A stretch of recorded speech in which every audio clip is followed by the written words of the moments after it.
네, 안녕하십니까. 책과 함께 TV의 이태우입니다. 오늘은 5번째 방송인데요. 지난 시간에 이어서 제가 다루는 첫 번째 주제인 부에 대한 책, 지금 계속 읽고 있는 스노우폭스 그룹의 김승호 회장이 쓴 알면서도 알지 못하는 것들 2장, 사업을 하려는 사람에게의 내용을 마지막 남은 소주제 5에서 5는 아니겠습니다. 6, 7, 8 3개까지 읽고 마무리하고 다음 책으로 넘어가겠습니다. 다음 책은 방송 말미에 간단하게 소개해 드리겠습니다. 기대하십시오. 그러면 오늘 방송 시작하겠습니다. 자, 2장의 6입니다. 여성 동료를 어떻게 볼 것인가? 전 세계적으로 여성의 경제 참여 비율이 늘고 있고 여성 기업가나 여성 경영자의 인원도 늘고 있다. 최근 한국국세청 발표에 따르면 신규 사업자 중 여성 비율이 절반에 가까운 47%에 달해 개인 사업자의 절반이 여성인 것으로 조사됐다. 내가 소유한 회사의 절반 이상이 여성이 사장이고 훌륭히 업무를 수행하고 있다. 선진국들은 여성의 창업이나 경제활동 비율을 높이기 위해 다양한 지원을 준비하고 있고 이에 힘입어 경제협력개발기구 OECD 국가의 대졸 이상 여성 경제활동 참가율은 평균 82%에 달한다. 우리나라 60% 비율에 비하면 매우 높은 수준이다. 흥미로운 점은 여성 경영 기업들의 매출 증가율이 남성 경영 기업들보다 2배가량 높다는 점이다.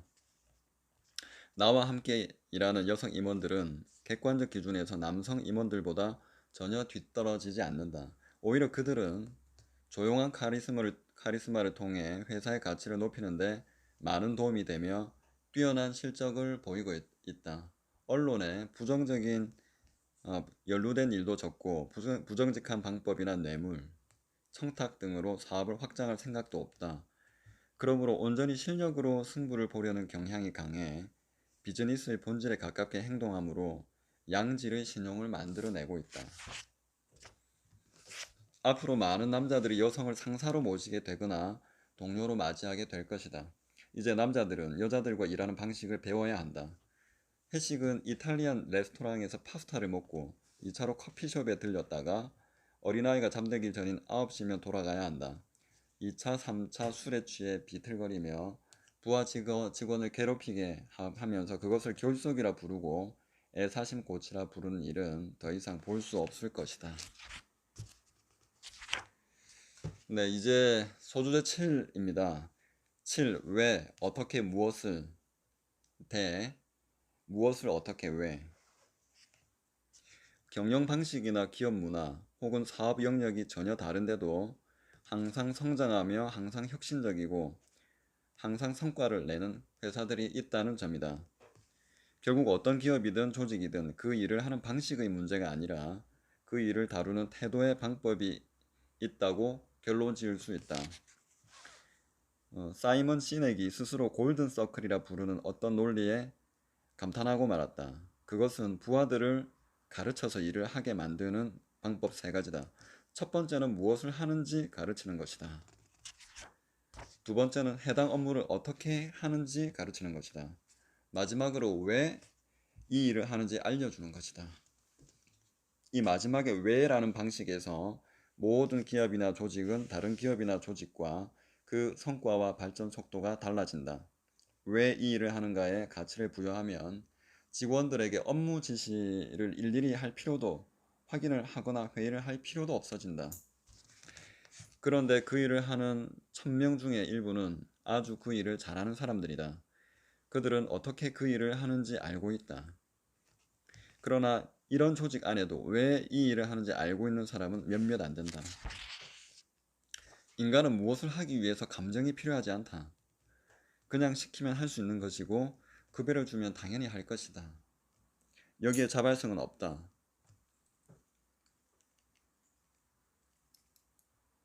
그러나 인간의 감정을 건드리는 왜 해야 하는가를 이해시키면 스스로 자발성이 생기고 의욕을 만든다. 당신이 하는 일을 왜 하는지 모르면서 남에게 표를 구하거나 물건을 팔거나 계획에 동조하게 하려 한다면 이미 실패했다. 당신이 가진 것을 필요로 하는 사람에게 파는 것이 아니라 당신이 믿는 것을 팔아야 한다. 당신이 믿는 것을 믿는 사람을 찾아내서 함께 일하는 것이 참된 고용이다. 그것이 아니면 그냥 취직이다. 단지 그 일을 할 줄 안다는 이유로 고용을 했다면 그들은 돈을 위해서만 일을 할 것이고 더 많은 돈을 주지 않으면 떠날 것이다. 그러나 당신이 믿는 것을 믿는 사람을 고용한다면 그들은 당신과 같은 신념으로 일을 할 것이다. 그러기에 다그치고 가르치고 관리하고 평가할 이유가 사라진다. 네, 이제 소주제 8입니다. 8. 갑질 논란 그 중심에 서서 2015년 10월 어느 날 아침 나는 한국 매장에 공정서비스 권리 안내라는 제목의 손바닥 2개만한 사이즈의 안내문을 붙였다. 이 글이 전국을 떠들썩하게 하고 70여 회의 인터뷰로 이어질 줄은 그때는 생각하지 못했다. 그 글은 이랬다. 공정 서비스 권리 안내. 우리 직원이 고객에게 무례한 행동을 했다면 직원을 내보내겠습니다. 그러나 우리 직원에게 무례한 행동을 하시면 고객을 내보내겠습니다. 상품과 대가는 동등한 교환입니다. 우리 직원들은 훌륭한 고객들에게 마음 깊이 감사를 담아 서비스를 제공하겠지만 무례한 고객에게까지 그렇게 응대하도록 교육하지는 않겠습니다. 우리 직원들은 언제 어디서 무슨 일을 하든지 항상 존중을 받아야 할 훌륭한 젊은이들이며 누군가에게는 금쪽 같은 자식이기 때문입니다. 직원에게 인격적 모욕을 느낄 언어나 행동, 큰 소리로 떠들거나 아이들을 방치하여 다른 고객들을 불편하게 하는 행동을 하실 경우에는 저희가 정중하게 서비스를 거부할 수 있음을 알려드립니다. 브랜드 최고 관리자. 글은 순식간에 퍼졌다. 페이스북에서는 공유가 수천 건으로 이어지고 1000개가 넘는 댓글이 달렸다. 일본에까지 이 논란이 소개돼 60만 명 이상의 사람이 좋아요를 누르는 일로 번졌다. 사실 그 안내문을 붙이기 전에 우리가 운영하는 매장의 한 곳에서 작은 사고가 있었다. 마감 세일을 핑계로 어차피 버릴 것인데 더 달라는 고객과 시비가 있어 고객이 직원을 밀치고 막말을 퍼부은 일이 생긴 것이다. 흔히 한국에서 진상 고객이라 부르는 이런 무례한 고객이 미국이라고 없지 않다. 그러나 미국에서는 We reserve the right to refuse service to anyone. 우리는 손님이 누구이건 받지 않을 권리가 있다 라고 써놓고 소란을 일으키는 고객에게 그 글만 손가락으로 가리키면 그만이다. 그래도 말썽이 계속되면 경찰을 불러 내쫓는다. 기업 대표들이 공정에 기반을 둔 적절한 응대 조치만 취해주어도 이런 악성 고객들은 순식간에 사라질 수 있다. 한국인의 소비자 수준이 문제라기보다 기업이 직원에게 이런 문제를 지나치게 책임 전가를 해놓은 탓이다. 나는 내 젊은 직원들이 자신들이 다니는 회사에 자부심을 가지고 자신의 일에 자긍심을 가지는 것을 사랑하고 존중한다. 그 나이의 젊은이들이 성실하게 일한다는 사실 자체만으로도 그들은 충분히 존중받아야 할 사람들이다. 그런데 그런 무례한 고객 하나 때문에 삶의 회의를 느끼고 자신의 직업에 상실감을 가지고 좌절하는 것을 더 이상 지켜볼 수 없다. 내 직원을 지켜줄 사람은 나밖에 없기에 이런 의사표현을 적극적으로 할 수밖에 없다. 결국 직원들도 일에 대한 애정이 깊어지고 고객을 대하는 태도 역시 진정성을 담게 된다. 네, 이 장은 이제 다 읽었습니다. 마지막으로 이 책의 마지막 장, 6장의 마지막 소주제를 읽고 책을 마무리하겠습니다. 그 제목은 6장의 9, 무위이화. 한자입니다. 네, 뜻은 당신은 이미 완벽하다. 무위이화, 당신은 이미 완벽하다입니다. 자연과 우주는 무위이화, 즉 애쓰지 않아도 저절로 이루어지는 상태로 유지되고 있다. 온 우주는 자연 스스로의 질서에 따라 모든 시간의 변화에 흐트러짐이 없고 어긋남이 없이 존재한다. 우리의 삶은 오래전부터 완벽해서 더 바랄 것도 없이 이 생 한자리에 앉아 있는 것 자체가 커다란 축복이라는 것을 깨닫는 순간 실제로 우리의 삶은 완벽해진다. 그럼에도 우리는 항상 결핍을 느끼고 남이 가진 것을 탐하고 질서를 벗어나 앞지르려 하거나 뱃속의 음식을 버리고 자연에 상처를 주는 일도 마다하지 않으면서 불행하다 말한다. 아무것도 하지 않았다면 이미 오래전부터 행복했을 것임을 모르고 있다. 그러면서 모든 일이 자신의 행복을 위한 것이라 믿고 행동한다. 당신은 이미 완벽하다. 아무것도 하지 않아도 당신은 이미 완벽하다. 당신의 가능성은 무한대다. 당신에게는 자신이 원하는 대로 살 힘과 권리가 있다. 당신이 그런 삶을 살지 못하고 있다고 생각하거나 그럴 힘이 없다고 믿는 것은 아직도 당신이 이미 완벽한 존재라는 것을 받아들이고 있지 못하기 때문이다. 상처가 고통을 주고 있다고 불평하지 말라. 고통을 느낀다는 것은 내가 살아있다는 것이고 통증이 계속되는 것은 몸의 신경계통이 정상이라는 뜻이다. 행복은 언제나 어디서나 존재하기에 내 삶은 이미 완벽한 것이다. 우리의 삶이 완벽한 것은 그 삶의 고통과 좌절과 상처와 아픔이 함께 존재하기 때문이다. 그 틈으로 빛이 들어와 내 안을 비추기에 완벽한 것이다. 만약 고통도 좌절도 상처도 아픔도 없는 삶을 완벽이라 부른다면 우리는 신이 만들어 놓은 기계에 불과하다. 완벽한 우주는 우리에게 부족이라는 틈을 통해 고통을 환희로, 좌절을 희망으로, 상처를 치유로, 아픔을 즐거움으로 바꾸내는 방식으로 그 완벽함을 유지하고 있는 것이다.